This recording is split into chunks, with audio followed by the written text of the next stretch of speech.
Hello good morning నమస్తే నేను మీ రాజశేఖర్. ఇక నిన్న ఏదైతే బెంగళూరులో క్రికెట్లో బెంగళూరు ఏదైతే విజయం సాధించిందో దానిపైన క్రికెటర్లకు విజేతలకు మొత్తానికి సన్మాన కార్యక్రమం ఏర్పాటు చేశారు. ఆ సన్మాన కార్యక్రమానికి కూడా బెంగళూరులో ఉన్నటువంటి ప్రజలంతా రావడంతో అక్కడ తొక్కిస్లాట జరగడంతో మొత్తానికి 11 మంది అయితే మృత్యువాత పడడం జరిగింది.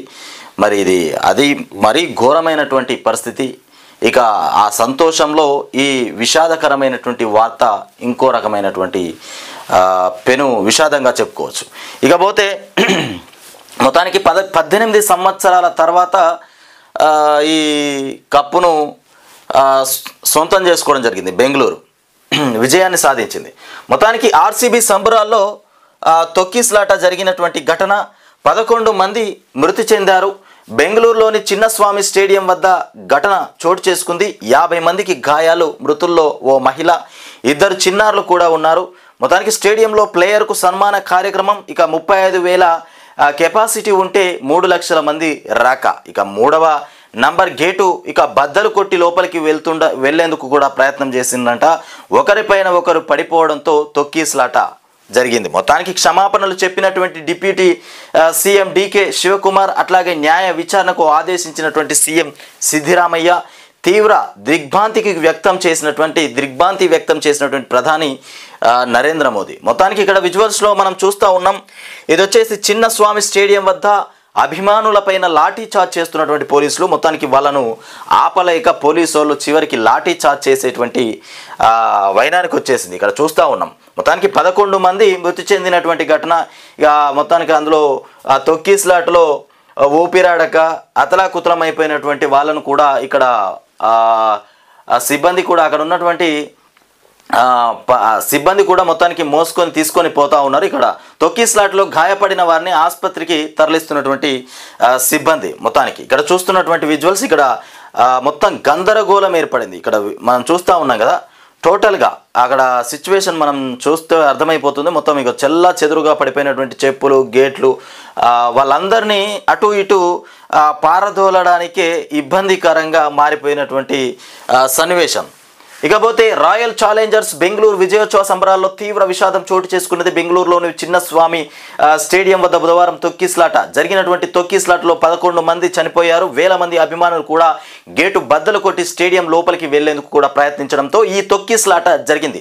మృతుల్లో ఓ మహిళ, 2 చిన్నారులు కూడా ఉన్నారు. ఘటనలో 50 మందికి పైగా గాయపడ్డారు. వీరిని ఇక దగ్గరలోని హాస్పిటల్కు కూడా తరలించి చికిత్స అందిస్తున్నారు. 18 ఏళ్ల తర్వాత కూడా ఆర్సీబీ జట్టు మంగళవారం రాత్రి ఐపీఎల్ విజేతగా నిలిచింది. దీంతో ప్లేయర్లందరికీ కూడా బుధవారం చిన్నస్వామి స్టేడియంలో కర్ణాటక మొత్తానికి స్టేట్ క్రికెట్ అసోసియేషన్ KSCA సన్మానం కూడా ఏర్పాటు చేసింది. దీన్ని చూసేందుకు లక్షల మంది స్టేడియం వద్దకు కూడా తరలివచ్చారు. సమీపంలోని గోడలు, చెట్లు మొత్తానికి ఎక్కారు. సెక్యూరిటీ గార్డులు కూడా మొత్తానికి స్టేడియం గేటు నంబర్ మొత్తానికి 3కు తాళాలు వేయడంతో అభిమానులంతా కలిసి వాటిని బద్దలు కొట్టారు. ఇక గేటుపై ఉన్న వాళ్ళంతా ఒకరిపై ఒకరు కింద పడిపోయారు. దీంతో ప్రాణాలు కాపాడుకునేందుకు కూడా అందరూ పరుగులు పెట్టారు. ఫలితంగా మొత్తానికి తొక్కిస్లాట జరిగింది. తొక్కిస్లాటలో 11 మంది మొత్తానికి మృతి చెందినటువంటి సిచ్యువేషన్ ఘటన. ఇక బెంగళూరు ఏదైతే ఉందో మొత్తానికి ఆర్సీబీ సంబరాల్లో తొక్కిస్లాట సంబరాలు జరుపుకుందామని మొత్తానికి సంబరాలు జరుపుకుంటా ఉంటే విషాదకరమైనటువంటి వార్త ఏంటంటే ఆ ప్లేయర్లందరికీ సన్మానం చేద్దామనుకుని ఒక చిన్న సభ ఏర్పాటు చేసిరు.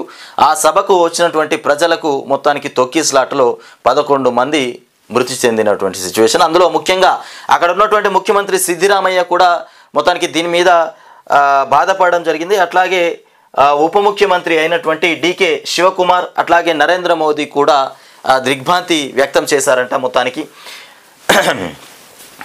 ఇకపోతే 2 దేశాల్లో కులగణన దేశవ్యాప్తంగా మొత్తానికి జనగణనతో కలిపి చేస్తామని కూడా కేంద్రం వెల్లడి చేస్తున్నటువంటి అంశం. ఇక లడఖ్, కాశ్మీర్, హిమాచల్ ప్రదేశ్, ఉత్తరాఖండ్లో 2026 అక్టోబర్ 1లోగా పూర్తి. ఇకపోతే మిగతా రాష్ట్రాల్లో 2027 ఫిబ్రవరి నుంచి మార్చి 1లోగా కంప్లీట్ షెడ్యూల్ విడుదల చేసినటువంటి కేంద్ర హోంశాఖ.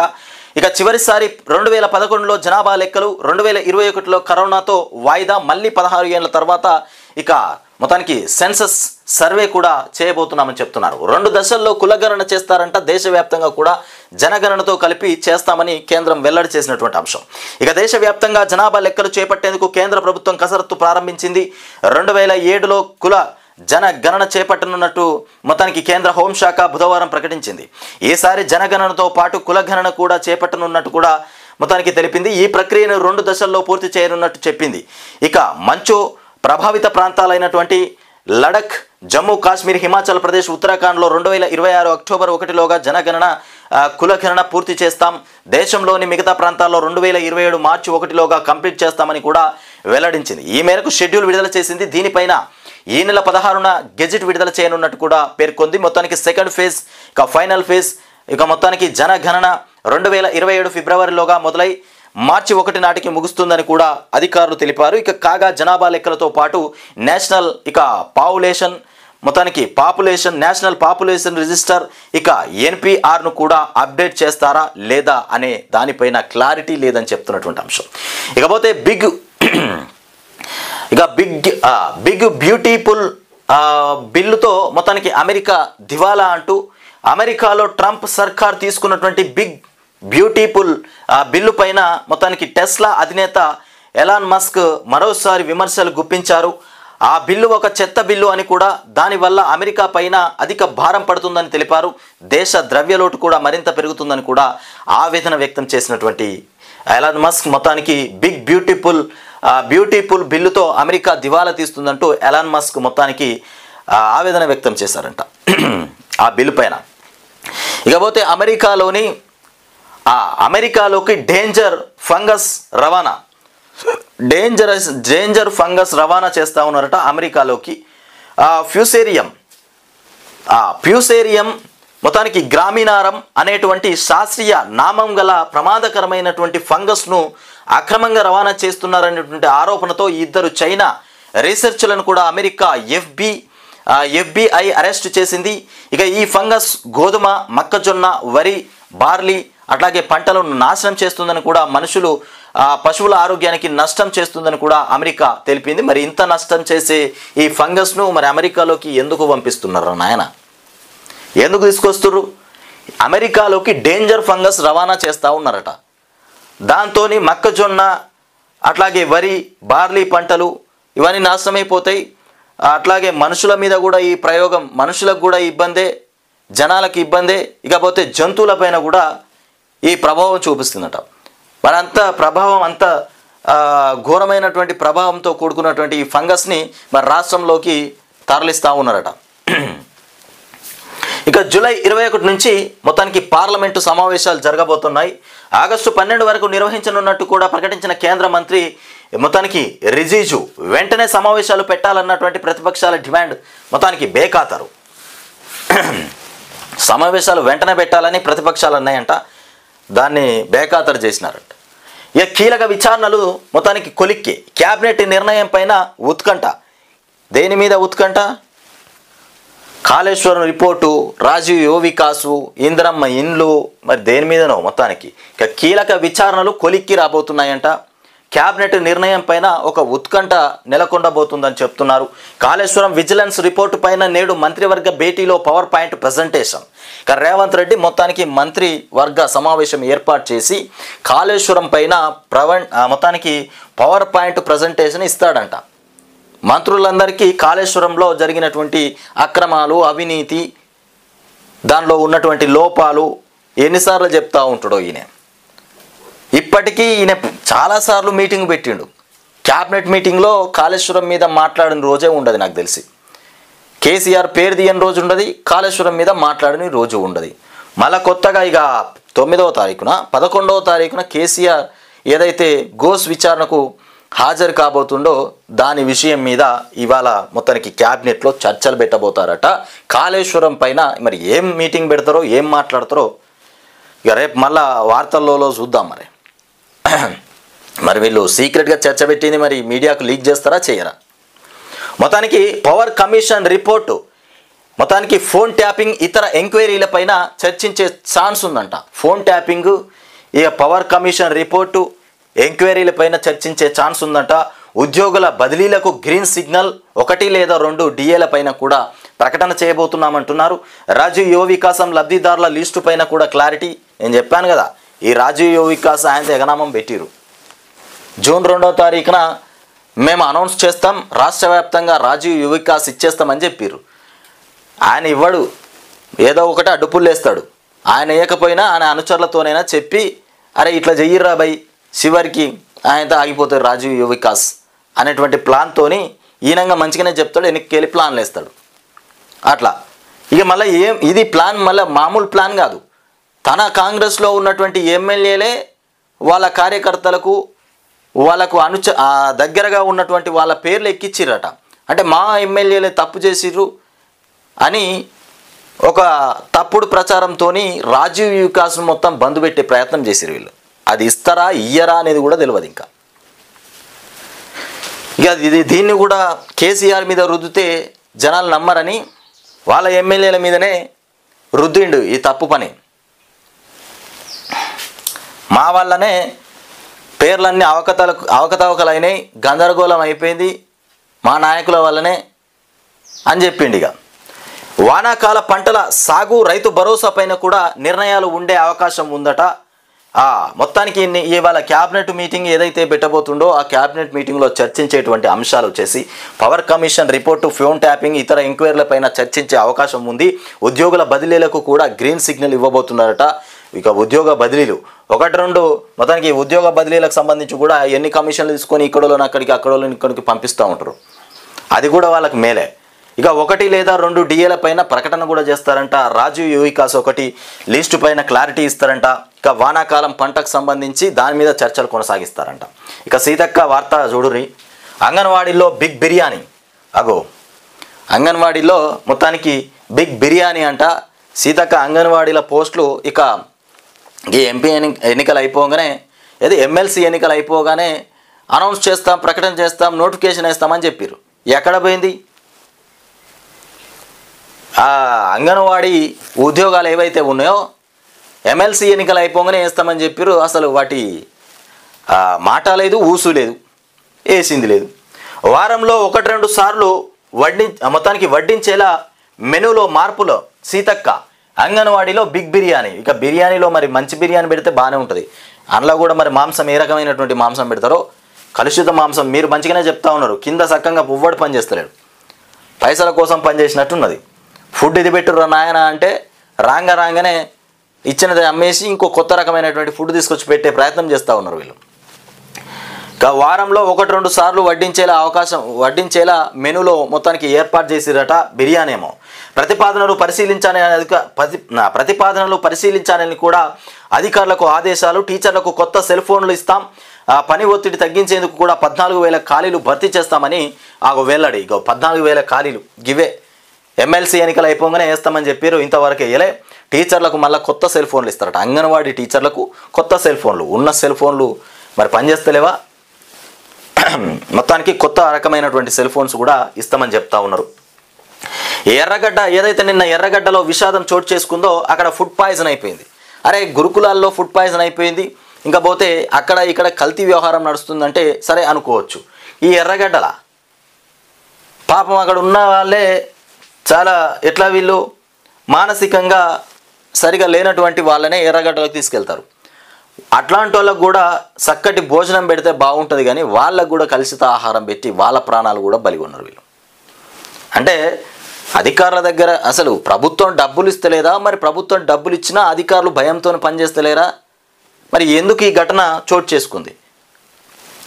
ఫుడ్ పాయిజన్ కావాల్సినటువంటి పరిస్థితి ఎందుకు వచ్చింది? ఎర్రగడ్డ ఘటన పైన సర్కార్ మొత్తానికి సీరియస్. ఎప్పుడు సీరియస్ అవుతావు? ఏదైనా ప్రాబ్లం వచ్చిన తర్వాత సీరియస్ అవుతారు వీళ్ళు. ఏదన్నా ఘటన జరిగిన తర్వాత సీరియస్ అవుతారు. ఘటన జరగక ముందుకే మరి ప్రతి వ్యవస్థలో కూడా విచారణ చేయాలి, ఎంక్వైరీ చేయాలి. మరి చక్కగా భోజనం పెడుతుర్రా, సరైన సమయానికి పనులు జరుగుతున్నాయా లేవా, ఇవన్నీ చూడరు. అక్కడ ఏదైనా విషాదం చోటు చేసుకున్న తర్వాత తక్షణమే అక్కడికి పోతారు. ఇక మరి ముందే చూసుకుంటే ఇదంతా జరిగేది కాదు కదా. ఆసుపత్రిలో వివరాలు సేకరిస్తున్న అధికారులు. మొత్తానికి ఫుడ్ కాంట్రాక్టు రద్దు, ఆర్ఎంఓ సస్పెన్షన్, విచారణకు 5 సభ్యులతో కమిటీ. మొత్తం 92 మందికి ఫుడ్ పాయిజన్. ఉస్మానియా ఆసుపత్రిలో 18 మంది బాధితులు. అందరి పరిస్థితి కూడా నిలకడగా ఉంది అంటూ మంత్రి దామోదర్ చెప్తున్నటువంటి అంశం. ఇక ఎర్రగడ్డ మానసిక ఆరోగ్య కేంద్రంలో జరిగినటువంటి ఫుడ్ పాయిజన్ ఘటనపైన ప్రభుత్వం సీరియస్ అయింది. దవాఖానా ఆర్ఎంఓ మొత్తానికి డాక్టర్ పద్మజను కూడా ఉన్నతాధికారులు సస్పెండ్ చేశారు. అలాగే ఫుడ్ కాంట్రాక్టర్ జైపాల్ రెడ్డి ఇక కాంట్రాక్టును కూడా రద్దు చేశారు. ఈ ఘటనపైన విచారించడానికి కూడా 5 సభ్యులతో కూడినటువంటి కమిటీ వేశారు. తెలంగాణ అవతరణ దినోత్సవం సందర్భంగా సోమవారం ఆసుపత్రిలో మానసిక రోగులకు స్పెషల్ ఫుడ్ పెట్టారు. అయితే వారిలో 92 మంది మంగళవారం అస్వస్థతకు గురయ్యారు. ఇక వాంతులు, విరేచనాలు, కడుపు నొప్పిలతో విలవిలలాడి మొత్తానికి హాస్పిటల్ సిబ్బంది అక్కడే చికిత్స అందించారు. ఈ ఘటనలోనే ఒకరు చనిపోయారన్న వార్తలు కూడా రాగా సూపరింటెండెంట్ ఖండించారు. ఇక వాస్తవానికి మంగళవారం 70 మంది అస్వస్థతకు గురయ్యారని కూడా వార్తలు రాగా 35 మందికి మాత్రమే ఫుడ్ పాయిజన్ అయిందని వారికి కూడా దవాఖానాలోనే ట్రీట్మెంట్ ఇస్తున్నామని కూడా సూపరింటెండెంట్ ప్రకటించినటువంటి అంశం. మొత్తానికి ఒకరు మృతి చెందిండ్రని కూడా వార్తలు బయటకు వచ్చినాయి. కానీ దాన్ని సూపరింటెండెంట్ కప్పి పెట్టిందంట. ఎవరు కూడా మృతి చెందలే, ఎవరికి కూడా ఏం జరగలే. ఇది ఫుడ్ పాయిజన్. మొత్తానికి అందరు బాగానే ఉన్నారు. 35 మందికి కూడా మేము మా హాస్పిటల్లోనే ట్రీట్మెంట్ చేస్తూ ఉన్నామని సూపరింటెండెంట్ చెప్తున్నటువంటి అంశాలు. మొత్తానికి ఆర్ఎంఓను కూడా సస్పెండ్ చేసిరట. ఉన్నతాధికారులు సస్పెండ్ చేసినటువంటి అంశం. ఇది చాలా సీరియస్ అయినటువంటి ఘటన. Food poison. అరే మొన్నటిదాకా గురుకులాల్లోనే ఫుడ్ పాయిజన్ అయింది. ఇలా హాస్పిటల్స్లో కూడా పెట్టే భోజనంలో ఫుడ్ పాయిజన్ అయిపోతే ఎట్లా పరిస్థితి చెప్పురి. ఇక ఈ సూపరింటెండెంట్ చెప్పే మాటలు ఇట్లా ఉన్నాయి. ఇక రిటైర్ అయిన వెంటనే పదవులు వద్దు. రిటైర్ అయిన వెంటనే పదవులు వద్దు. జడ్జీలు అలా చేస్తే న్యాయ వ్యవస్థ పైన జనంలో ఇక అపోహలు. ఇక సిజేఐ జస్టిస్ గవాయ్ మొత్తానికి భవిష్యత్ ప్రయోజనాలు ఆశించారన్న మొత్తానికి ఆపవాదు వస్తుంది. న్యాయ వ్యవస్థ పైన ప్రజలకు నమ్మకం పోతుందని కూడా కామెంట్ చేస్తున్నారు. మొత్తానికి మెగా కృష్ణారెడ్డికి నోటీసులు ఎందుకు ఇస్తలే మెగా కృష్ణారెడ్డికి నోటీసులు ఎందుకు ఇస్తలే? సీఎంకు ఆ ధైర్యం లేదు. ఎమ్మెల్సీ కవిత. కాళేశ్వరంలో కృష్ణారెడ్డి ఇక 20 పంప్ హౌస్లు కట్టిండు. కేసీఆర్కు నోటీసులు ఇవ్వడం అంటే తెలంగాణకు ఇచ్చినట్లే. ధర్నా చౌక్ నిరసన దీక్షలో వ్యాఖ్యలు. మరి మెగా కృష్ణారెడ్డి కూడా నోటీసులు ఇవ్వాలి, ఎందుకు ఇస్తలేరని ఎమ్మెల్సీ కవిత మొత్తానికి ఆగ్రహం వ్యక్తం చేయడం జరుగుతూ ఉంది.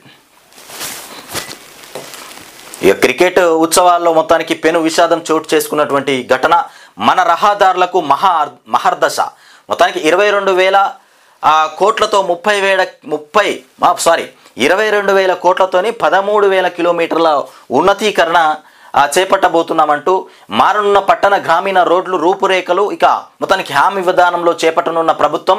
ఇక త్రిబులార్ అవతల కూడా 95 నియోజకవర్గాలకు లబ్ధి. ప్రాజెక్టుకు నేడు ఆమోదం తెలపనున్నటువంటి మంత్రి మండలి. మొత్తానికి రోడ్లకు సంబంధించి మన రహదారులకు మహర్దశ రాబోతుందంటూ 22,000 కోట్లతోని 13,000 కిలోమీటర్ల ఉన్నతీకరణ చేపట్టబోతున్నామంటూ మొత్తానికి ఇవాళ మంత్రివర్గంలో రోడ్లకు సంబంధించి అంశాలు కూడా మాట్లాడతారంట. మొత్తానికి దానికి గ్రీన్ సిగ్నల్ ఇవ్వబోతుంది. ఇక రోడ్లకు మహర్దశ రాబోతుంది. చాలా మట్టుకు కూడా పెండింగ్లో ఉన్నాయి అక్కడ ఇక్కడ రోడ్లు. ఏ రోడ్డు కూడా సరిగా క్లియర్ కాలే. ప్రభుత్వం పోగానే, కొత్త ప్రభుత్వం రాగానే ఎక్కడి పనులు అక్కడనే ఉన్నాయి. ఇక కాంట్రాక్టర్లు పోయి మాకు బిల్లులు కావాలి, మా పనులు మేము పూర్తి చేసుకుంటామంటే కమిషన్లు ఇస్తేనే మీకు బిల్లు ఇస్తామని చెప్పిరట. మరి మళ్ళీ ఇప్పుడు రోడ్లన్నీ క్లియర్ చేస్తాం, వాటి కోసం మేము ఇలా క్యాబినెట్లో నిర్ణయం తీసుకుంటున్నాం, గ్రీన్ సిగ్నల్ ఇచ్చేస్తామని చెప్తా ఉన్నారు. ఇక ఎక్కువ కాలం పెండింగ్లో పెట్టమని, మీ సమస్యలు పరిష్కరించాలన్నదే ప్రభుత్వ ఆలోచన. నేటి మంత్రివర్గ సమావేశంలో నివేదిక సమర్పిస్తాము. ఇక ఉద్యోగ సంఘాల ఐకాస సమావేశంలో డిప్యూటీ సీఎం బట్టి విక్రమార్క ఇక ఎక్కువ కాలం పెండింగ్లో పెట్టాం, ఏ విషయంలో కూడా పెండింగ్ పెట్టకూడదు. ఒక్క విషయం కాదు, టోటల్ తెలంగాణ రాష్ట్రంలో ఏ వ్యవస్థలో చూసుకున్నా ఏ విషయంలో కూడా పెండింగ్లో పెట్టకుండా తక్షణమే అన్నీ కూడా రైట్ టు రైట్ ఫాస్ట్గా చేస్తే బాగుంటుంది. పెండింగ్లో పెడితే ఇబ్బందులు ఎదుర్కోవాల్సి వస్తుంది. మొత్తానికి జోసా బాటలో ఇంజనీరింగ్ కౌన్సిలింగ్. ఇక మార్క్స్ సీట్ అలొకేషన్ యోచనలో ఉన్నత విద్యామండలి. సీట్ల విషయంలో విద్యార్థులు ఇక ఓ అంచనాకు వచ్చే అవకాశం ఉంది. ఇక డైట్ కాంట్రాక్టు రద్దు, ఆర్ఎంఓ పైన వేటు, కలుషిత ఆహార ఘటన పైన ప్రభుత్వం సీరియస్. ఎర్రగడ్డ ఆసుపత్రిని విమర్శించిన మంత్రి దామోదర్ నరసింహ. ఇక హూందాం భారీ పెట్టుబడి. మొత్తానికి రాష్ట్రంలో 675 ఎకరాల్లో 8,528 కోట్లతో ప్రాజెక్టు, సుమారు 4,200 మంది స్థానిక యువతకు కూడా ఉద్యోగ అవకాశాలు అందబోతున్నాయంట. ఈ నెలలోనే రాష్ట్రానికి కంపెనీ ఇక ప్రతి నిధులు కూడా రాక దక్షిణ కొరియా మొత్తానికి ఆటోమేటివ్ ఇక దిగ్గజం మొత్తానికి హ్యూందాయ్ మోటార్ కంపెనీ దాని భారతీయ విభాగమైనటువంటి హ్యూందాయ్ మోటార్ ఇండియా ఇంజనీరింగ్ ఇక ప్రైవేట్ లిమిటెడ్ ద్వారా తెలంగాణలో కార్ల మెగా టెస్ట్ సెంటర్ను కూడా స్థాపించనుంది. ఇందులో ఆటోమేటివ్ టెస్ట్ ఇక ట్రాక్ సదుపాయంతో పాటు అత్యాధునిక కార్ల తయారీ సౌకర్యం ఇక విద్యుత్ వాహనాలు సహా ఉంటుంది. ఇక బంజారా హిల్స్లోని ఇక జహీరాబాద్లోని నిమ్స్లో 675 ఎకరాల్లో సుమారు 8,528 కోట్ల భారీ పెట్టుబడులు కూడా పెట్టనుంది. ఇక్కడ తొలుత global innovation research and development R&D ఇక సెంటర్ను కూడా మాత్రమే స్థాపించాలని హ్యూందాయ్ మోటార్స్ కూడా భావించినాయని చెప్తున్నటువంటి అంశం. ఇక 2027 ఫిబ్రవరిలో జన కుల గణన కూడా చేస్తామంటూ కేంద్రం ప్రకటన చేయడం జరిగింది. ఇక రేవంత్ రెడ్డి పాపం ఏందో కానీ ఇక చూడురిగో ఇథనాల్ ఫ్యాక్టరీ కడదామని అక్కడ స్థల ఎంక్వైరీ చేస్తూ ఉన్నారో మరి అక్కడ రైతుల భూములు తీసుకోవడానికి ప్రయత్నం చేస్తూ ఉన్నారో కానీ మొత్తానికి జనాలంతా తిరగబడ్డారు. అక్కడ కూడా రేవంత్ రెడ్డికి పెను విషాదమే చోటు చేసుకుంది. ఇథనాల్ ఫ్యాక్టరీకి వ్యతిరేకంగా ఆందోళనలు చేస్తున్నటువంటి జనం ఇక ఇథనాల్ ఫ్యాక్టరీ ఇక్కడ వద్దని తిరగబడ్డారట జనం. రేవంత్ సర్కార్ తీరుపైన జనం తిరగబడుతున్నారు. ఇక ప్రజా వ్యతిరేక నిర్ణయాలు తీసుకుంటున్నారంటూ కూడా మొత్తానికి రణరంగానికి దిగుతున్నారు. జోగులాంబ గద్వాల జిల్లా పల్లె జనం చేతిలో కర్ర పట్టుకొని ఇక పోరుబాట పట్టారు.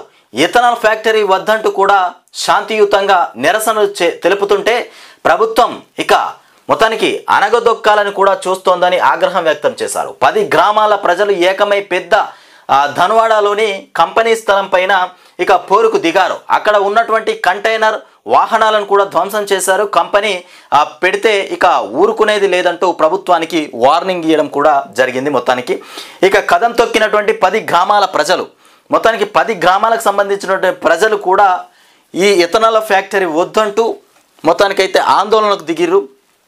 మరి రేవంత్ రెడ్డి పాపం అక్కడ తన నియోజకవర్గంలో కొడంగల్లో నియోజకవర్గంలో కూడా మొన్న లగచర్లలో అక్కడ కూడా ప్రజలు వ్యతిరేకించిండ్రు. ఇకపోతే 400 ఎకరాలు గచ్చిబౌలిలో ఉన్నటువంటి 400 ఎకరాలు స్వాధీనం చేసుకుందామన్నటువంటి ప్రయత్నం చేస్తే రేవంత్ రెడ్డికి అక్కడ కూడా విషాదం చోటు చేసుకుంది. ఇక R రోడ్డుకు సంబంధించి అక్కడ కూడా భూములు ఇవ్వమంటే రైతులు అక్కడ కూడా తిరగబడ్డరు. ఇట్లా పాపం రేవంత్ రెడ్డికి ఎక్కడికి పోయినా కానీ తిరగబడుతున్నారు తప్ప ఆయనకు సహకరించడం లేదు. మరి ఆయన చేసుకున్న పాపమేందో ఆయన చేసుకున్న గోసేందో కానీ ఆయన ఒక్కడే రాత్రిపూట పడుకొని ఆలోచిస్తూ ఉంటాడు కావచ్చు, నా బతుకు ఇట్లెందుకు మారిపోతుంది, నా మంత్రులు నేను చెప్పినట్టు వింటలేరు, నేను చేద్దామన్న పని సక్కంగా అయితలేదు, గట్టిగా మాట్లాడితేనేమో వ్యతిరేకమైపోతుంది, మెల్లగా చెప్తేనేమో ఎవడింటలేడు. మరి ఏం చేయాలో అర్థం కానీ ఆలోచనలో పడిపోయాడు రేవంత్ రెడ్డి. ఇక కంపెనీ కంటైనర్కు నిప్పు వాహనాలు ధ్వంసం. కంపెనీ కంటైనర్కు అక్కడ మొత్తానికి నిప్పు పెట్టిరట, వాహనాలను మొత్తం ధ్వంసం చేసిర్రు. ఆందోళనకారులపైన పోలీసుల లాఠీ చార్జ్. కంపెనీ ఏర్పాటు చేస్తూ ఊరుకోమంటున్న జనం కంపెనీని గుట్లా ఏర్పాటు చేస్తే జనాలు అసలే ఊరుకోమని చెప్తా ఉన్నారట. గద్వాల జిల్లా పెద్ద ధాన్వాడలో తీవ్రమైనటువంటి ఉద్రిక్తత చోటు చేసుకుంది. ఇక ఇంకొక బాధాకరమైనటువంటి విషయం ఏమిటంటే ఒక రైతును ఒక ఏఎస్ఐ అయినా మొత్తానికి ఇక్కడ చూస్తున్నటువంటి ఒక పోలీస్ చూడండి, ఆయనను మెడలు పట్టుకొని గల్లా పట్టుకొని ఒక రైతును బయటకు నెట్టేస్తున్నటువంటి ఘటన ఇది చూడురిగో. ఇంత దారుణమైనటువంటి రోజులు వచ్చినాయి. ఇదేందా ఇది నిరంకుశ పాలన, రైతుపై కాకి కర్కశం, మానవత్వం మరిచిపోయిన పోలీసు. ఇక బాధలు చెప్పుకునేందుకు వచ్చిన వృద్ధ రైతును బయటకు ఈడ్చికెళ్ళినటువంటి ఏఎస్ఐ. ఇక నిర్మల్ జిల్లా ఖానాపూర్లో ఘటన. ఇదేనా ప్రజాప్రభుత్వం అంటూ హరీష్ రావు ఇక ఏఎస్ఐని సస్పెండ్ చేసినటువంటి అధికారులు. నిర్మల్ జిల్లా ఖానాపూర్ మండలంలో ఇక మొత్తానికి అవమానీయ ఘటన చోటు చేసుకుంది.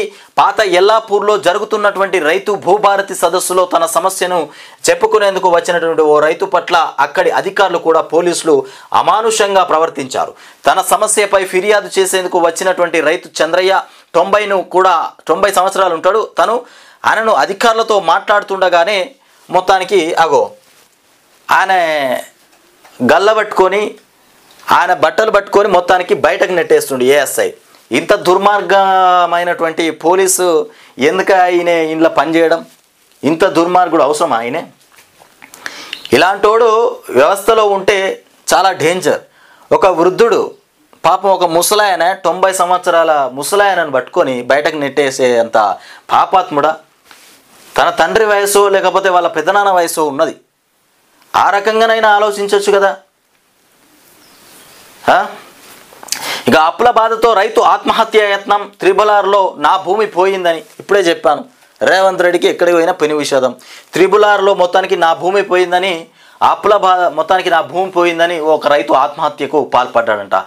ఆ పరిహారం ఇంకా ఇవ్వలేదు, పరిహారం ఇంకా ఇవ్వలేదు. మాలాంటి వాళ్ళను రేవంత్ కాపాడలేడు. కేసీఆరే రైతులకు న్యాయం చేస్తాడు. ఇక మొత్తానికి సెల్ఫీ వీడియో తీసి విషం తాగిన రైతు హాస్పిటల్ కొనసాగుతున్న చికిత్స మెదక్ జిల్లాలో మొత్తానికి చోటు చేసుకున్నటువంటి ఘటన. మా వల్లే తొక్కిస్లాట జరిగిందంటూ 500 మంది సిబ్బందిని నియమించాం. అభిమానులను అదుపు చేయలేకపోయాం. మృతుల కుటుంబాలకు 10 లక్షలు, గాయపడిన వారికి మెరుగైన చికిత్స పరిహారం ప్రకటించిన సిద్ధిరామయ్య. మృతులకు మొత్తానికి ప్రముఖుల సంతాపం కూడా తెలియజేస్తున్నామని చెప్తా ఉన్నారు సిద్ధిరామయ్య. అక్కడ ప్రభుత్వమే ఈ లాంఛనాలు ఏర్పాటు చేసినట్టున్నది, సన్మాన కార్యక్రమాలను. మొత్తానికి 500 మంది సిబ్బందిని 5,000 మంది సిబ్బందిని నియమించడం. అయినా కానీ ఈ విషాదం చోటు చేసుకుంది. ఇక దానికి సంబంధించి ఆ మృతి చెందిన కుటుంబాలకు 10 లక్షల ఎక్స్గ్రేషియా కూడా, మేము 10 లక్షల రూపాయలు కూడా అందిస్తున్నామని చెప్తా ఉన్నారు. అట్లాగే గాయపడినటువంటి వాళ్లకు కూడా మెరుగైనటువంటి చికిత్స కూడా అందిస్తామని చెప్తా ఉన్నారు. ఇక ఆర్సీబీ విషాదం చోటు చేసుకుంది. ఇక వేములవాడలో కోడెల మృతి అరిష్టం. ఇక్కడ వేములవాడలో కోడె మృతి చెందిందట, అది చాలా అరిష్టం అంటూ హరీష్ రావు చెప్తా ఉన్నారు. కోడెలకు గడ్డి పెట్టే పరిస్థితి లేదా? ఎందుకింత ప్రభుత్వం నిర్లక్ష్యం? మీకు చేత కాకపోతే మేము చూసుకుంటాం. రాష్ట్రాన్ని కేసీఆర్ అగ్రగామిగా ఉంచారు. రేవంత్ అబద్ధాల్లో మొత్తానికి ఫస్ట్ ప్లేస్లో నిలిపిండు. ఇక 6 గ్యారెంటీలో అమలు ఏమైంది? సర్కారు పైన మాజీ మంత్రి హరీష్ రావు ఫైర్ అవుతున్నటువంటి అంశం. ఇక అంగన్వాడీల్లో బిగ్ బిర్యానీ, ఉన్న ఫుడ్ చక్కగా పెడితే సరిపోతుంది. ఇక బిగ్ బిర్యానీ, బొంద బిర్యానీ, ఈ బిర్యానీలు ఎందుకో ఏమో, ఉన్న బువ్వ చక్కగా పెట్టుడు, కలుషితమైన ఆహారం లేకుండా నాణ్యమైన ఆహారం అందిస్తే సరిపోతుంది. ఇక్కడనే చూసినాం, ఎర్రగడ్డలో ఫుడ్ పాయిజన్, గురుకులాల్లో ఫుడ్ పాయిజన్, ఇంకా ఎక్కడ ఫుడ్ పాయిజన్ కాంది. రేవంత్ ఒక పెద్ద మోసగాడంట, అన్ని వర్గాలను మోసం చేసిండు, ఏ ఒక్క హామీ కూడా నెరవేర్చలేదు. ఆయన నిజంగానే మోసగాడు. ఇక యనుమల కాదు ఎగవేతల రేవంత్, ఈయన యనుమల రేవంత్ రెడ్డి కాదు, ఎగవేతల రేవంత్ రెడ్డి. రైతులకు 65% రుణమాఫీ, మహిళలకు 2500 ఎప్పుడు ఇస్తారు? ఫీజు రియంబర్స్మెంట్స్ చెల్లించలే. ప్రభుత్వ ఉద్యోగుల డిఏలు కూడా ఏమయ్యాయి? బీసీ రిజర్వేషన్ అమలు ఎప్పుడు? స్థానిక సంస్థలు ఎన్నికలు నిర్వహించరా? ఇకపోతే బీజేఎల్పీ నేత ఏలేటి మహేశ్వర్ రెడ్డి అడుగుతున్నటువంటి అంశాలు. బీజేఎల్పీ నేత మహేశ్వర్ రెడ్డి అడిగినా, ఏ రెడ్డి అడిగినా, ఎవరు అడిగినా ఆయన చెప్పే సమాధానం ఒక్కటే, నేను చేసినప్పుడే పని అవుతుంది, నేను ఇచ్చినప్పుడే మీరు తీసుకోవాలి, లేకపోతే లేదు అన్నట్టుగా ఉన్నది రేవంత్ రెడ్డి తతంగం. ఇక జీవో నంబర్ 46ను రద్దు చేయాలి, కాంగ్రెస్ ఇచ్చిన హామీని నెరవేర్చాలి, మాకు ఉద్యోగాలు ఇచ్చి ఆదుకోవాలి. జీవో నంబర్ 46 బాధితులు మొత్తానికి రోడ్డెక్కిండ్రు. కేసీఆర్ పైన కోపంతోనే నోటీసులు, ప్రాజెక్టు కట్టిన మెగాకు ఎందుకు ఇవ్వలే? కృష్ణారెడ్డిని పిలిచే దమ్ము రేవంత్కు లేదా? కాళేశ్వరం కమిషన్ కాదు, కాంగ్రెస్ కమిషన్. కాళేశ్వరం లేకపోతే తెలంగాణ ఎడారే. రేవంత్ చిల్లర మాటలు ఇక ఆపి రిపేర్ చేయాలి. బీజేపీ వాళ్లకు పౌరుషం ఉంటే మొత్తానికి ఏపీ బనకచర్ల ప్రాజెక్టును కూడా ఆపించాలి. నెల రోజుల్లో కేంద్రానికి లేఖ రాయాలి, లేదంటే జాగృతి తరపున మరో ఉద్యమం. ఇందిరా పార్క్ ధర్నాలో ఎమ్మెల్సీ కవిత చెప్తున్నటువంటి అంశం. మరి కేసీఆర్కు నోటీసులు ఇచ్చిర్రు, మరి మెగా కృష్ణారెడ్డికి నోటీసులు ఇచ్చే అంత దమ్ము లేదా? మరి మెగా కృష్ణారెడ్డే కదా ఈ ప్రాజెక్టులు, చెక్ డ్యామ్లు అన్నీ కట్టింది. మరి ఆయనకి ఇవ్వడానికి వీళ్ళకేంది? రేవంత్ రెడ్డికి భయమవుతుందా? మరి బుగులు పుడుతుందా? ఇక రైతన్నలపైన సర్కారు దౌర్జన్యం, ఇది మామూలు దౌర్జన్యం కాదు. ఇక్కడ కనిపిస్తున్నటువంటి వ్యక్తి ఒక పెద్ద మనిషి, ఒక ముసలాయన. పాపం ఆయనకు 90 సంవత్సరాలు ఉంటాయంట. ఈయనను మెడలు పట్టుకొని ఒక ఏఎస్ఐ దౌర్జన్యంగా ఆయన బాధను చెప్పుకోవడానికి పోలీస్ స్టేషన్కి వస్తే ఆయన దౌర్జన్యంగా నెట్టేస్తున్నటువంటి ఘటన చూడురిగో. ఆయన గల్ల పట్టుకొని ఇక నిర్మల్ జిల్లా, ఇది ఎక్కడ అంటే నిర్మల్ జిల్లా ఖానాపూర్ మండలం పాత ఎల్లాపూర్లో నిర్వహించినటువంటి భూభారతి రెవెన్యూ సదస్సులో తహసీల్దార్కు వినతి పత్రం ఇచ్చేందుకు వచ్చినటువంటి ముదసలి రైతు అల్లెపు వెంకటిని మొత్తానికి మెడ పట్టుకొని బయటకు గెంటేస్తున్నటువంటి ఏఎస్ఐ రామచందర్. అయితే ఈ రెవెన్యూ సదస్సులకు సంబంధించి ఆయనకేదో భూభారతికి సంబంధించి రెవెన్యూ సదస్సులు ఏదైతే జరుగుతూ ఉన్నాయో ఆయన ఒక వినతి పత్రాన్ని అక్కడ ఉన్నటువంటి తహసీల్దార్కి ఇద్దామని వస్తే అక్కడ ఉన్నటువంటి ఏఎస్ఐ మెడలు పట్టుకొని బయటకు గెంటేస్తూ ఉన్నాడు. ఇది ఘటన. ఇదేం పాలన? రెవెన్యూ సదస్సులు పెట్టింది ఎందుకు? మరి ప్రజలకు ఉన్నటువంటి రైతులకు ఉన్నటువంటి సమస్యలను క్లియర్ చేయడానికే కదా. మరి ఇక్కడ మరి ఈ వైఖరి ఏంది? మళ్ళా ఈ దౌర్జన్యం ఏంది? పంట పొలాలను చెదరగొడుతున్నటువంటి కాంగ్రెస్ ఏలుబడిలో గుండె మండినటువంటి రైతు మరలబడుతున్న దృశ్యం. మొన్న లగచర్ల, నిన్న దిలావర్పూర్, ఇప్పుడు పెద్ద ధనువాడ. ఇక పేరేదైనా కానీ ఊరూరా అదే జనాగ్రహం. పచ్చని సాగును ఫార్మా కంపెనీల కోసం, ఇథనాల్ ఫ్యాక్టరీల కోసం బలి పెడుతున్నది కాంగ్రెస్ ప్రభుత్వం. ఇక ఆవేదన చెందుతున్నటువంటి రైతులపైన అధికార అహంకారాన్ని ప్రదర్శిస్తున్నది. అడిగే అన్నదాత పైన లాఠీలను కూడా జులిపిస్తున్నది. లగచర్ల ఘటనను కూడా మర్చిపోకముందే సీఎం సొంతగడ్డ పైన మరోసారి రైతులు తిరగబడ్డారు. గద్వాల జిల్లా మొత్తానికి రాజోలి మండలం పెద్ద ధనువాడలో ఇథనాల్ ఫ్యాక్టరీ ఏర్పాటును నిరసిస్తూ మొత్తానికి 12 గ్రామాల ప్రజలు కూడా నిరసనకు దిగారు. ఏపీ సీఎం చంద్రబాబు శిష్యుడికి అధికార పార్టీ నేతలు అండగా నిలవడం ప్రజల్లో మరింత ఆగ్రహానికి కారణమైంది. ఆయనకు చెందినటువంటి ఫ్యాక్టరీపై రైతులు ఇక మూకుమ్మడిగా విరుచుకుపడ్డారు. మొత్తానికి ప్రజాపాలన పేరిట సాగుతున్నటువంటి పోలీసు దౌర్జన్యానికి, రాజ్యానికి నిర్మల్ జిల్లా ఖానాపూర్లో మరో దుష్టాంతం కూడా దొరికింది. భూభారతి సదస్సులో మొత్తానికి గోడు వెళ్ళబోసుకోవడానికి వచ్చినటువంటి రైతును మొత్తానికి మెడలు బట్టి ఈడ్చుకెళ్ళినటువంటి ఒక ఏఎస్ఐ. ఇకపోతే రంగారెడ్డి జిల్లాలో ఫార్మా పేరిట భయకంపిత వాతావరణాన్ని సృష్టిస్తున్నటువంటి రేవంత్ సర్కార్ అంతటితో ఆగకుండా 1847 మంది రైతుల 1847 మంది రైతుల ప్లాట్ల నుంచి కూడా గ్రీన్ ఫీల్డ్ పేరిట రాకాసి రహదారిని కూడా నిర్మిస్తున్నది. ఇక మొత్తానికి ఎనికేపల్లిలో గోశాల పేరుతో మొత్తానికి పంట పొలాలపైన కన్నేసినటువంటి కాంగ్రెస్ ప్రభుత్వం ఇక అడ్డొచ్చినటువంటి రైతులపైన కూడా దౌర్జన్యానికి తెగబడుతున్నది. ఇక గోశాలపై ఇంకా పూర్తి నిర్ణయం తీసుకోకముందే పొలం దున్నే రైతును కూడా పోలీస్ స్టేషన్కు తరలించిందట. పూర్తి నిర్ణయం తీసుకోలే, ఆయన దున్నుకుంటా ఉంటే అతన్ని పోలీస్ స్టేషన్కు తరలించారట. ఇంత అరాచక పాలన నడుస్తూ ఉంది రాష్ట్రంలో. ఇథనాల్ ఫ్యాక్టరీ పైన పెద్ద ధనువాడ రైతుల దండయాత్ర. ఇక చూడురిగో, ఈ దండయాత్ర చూస్తే పుసుక్కన ఇక్కడికి ఇట్లా రేవంత్ రెడ్డి వచ్చేది ఉండే కానీ ఆయన మొత్తం దొరకకపోయేటోడిగా, ఆయనను మొత్తం ఉంచకపోయేటోళ్ళు వీళ్ళు. ఇంత ఏ బకెట్లనో ఎన్నో గుమ్మేటోళ్ళు వీళ్ళు, ఏ బుట్టలనో పార్సల్ చేసేటోళ్ళు, ఏమో చేసేటోళ్ళు. ఈ ఆగ్రహం చూస్తూ ఉంటే అర్థమవుతుంది కదా, రేవంత్ రెడ్డికి ఇట్లా ఉంటే చాలా డేంజర్ అయిపోయేది. రేవంత్ సర్కార్ పైన పెద్ద ధనువాడ రైతులు దండయాత్రకు దిగారు. పచ్చని పొలాలపైకి కాలుష్యాన్ని వెదజల్లుతూ ప్రజల ప్రాణాలకే ప్రమాదకరంగా మారే ఇథనాల్ ఫ్యాక్టరీని ఇక్కడ ఏర్పాటు చేయొద్దు అంటూ కూడా వందలాది మంది కూడా అన్నదాతలు బుధవారం పెద్ద ఎత్తున ఆందోళన చేపట్టారు. జోగులాంబ గద్వాల జిల్లా రాజోలి మండలం పెద్ద ధనువాడ ఇక శివార్లో గాయత్రి మొత్తానికి రెన్యూవబుల్ ఇక ఫ్యూయల్స్ మొత్తానికి అల్లాయిడ్ ఇక ఇండస్ట్రీ ప్రైవేట్ లిమిటెడ్ క్యాంపు కార్యాలయంపైకి తిరగబడ్డారు. ఇక కంపెనీ యజమానిని కూడా సిబ్బందిని తరిమికొట్టి తాత్కాలిక షెడ్లను కూడా ధ్వంసం చేశారు. వాహనాలపైన రాళ్లు రువ్వారు. కంపెనీ ప్రతినిధుల కోసం ఏర్పాటు చేసినటువంటి కంటైనర్ను కూడా పిగిలించి మొత్తానికి వేసి నిప్పు పెట్టిరట. ఇక ముసలి రైతు పైన చేసినటువంటి నిరంకుశమైనటువంటి వ్యవహారం ఇదొకటి. ఒక ముసలి రైతు పైన ఇంత ఘోరమా? బాబు శిష్యుల కోసం పోలీసుల మోహరించి పచ్చని పొలాల్లో ఫ్యాక్టరీ నిర్మాణం. బాబు శిష్యుల కోసమైనట్టు ఇదంతా. మళ్ళీ ఏపీ వాళ్ళ పెత్తనం ఇక్కడేంద్రా బాబు, తెలంగాణలో. మళ్ళా ఆ భూములపైన ఆశలు వదులుకోండి. మొత్తానికి ఎనికేపల్లి రైతులకు ఆర్డీఓ స్పష్టీకరణ. ఆర్డీఓ డైరెక్ట్ చేసి చెప్పేసిందట, ఆ భూములపైన ఆశలు వదులుకోండి అని. మరి ఎట్లా చెప్తాడు ఆయనే? వాళ్ళ నిర్ణయం లేకుండానే ఒక ప్రైవేట్ కంపెనీ కోసం, ఇథనాల్ ఫ్యాక్టరీ కోసం మరి ఆ భూములపైన ఆశలు వదులుకోండి ఆ రకంగా చెప్పడానికి కారణం ఏంటి? విజయోత్సవంలో పెను విషాదం. తొక్కిస్లాట్లో 11 మంది, ఇక 2 దశల్లో కుల గణన.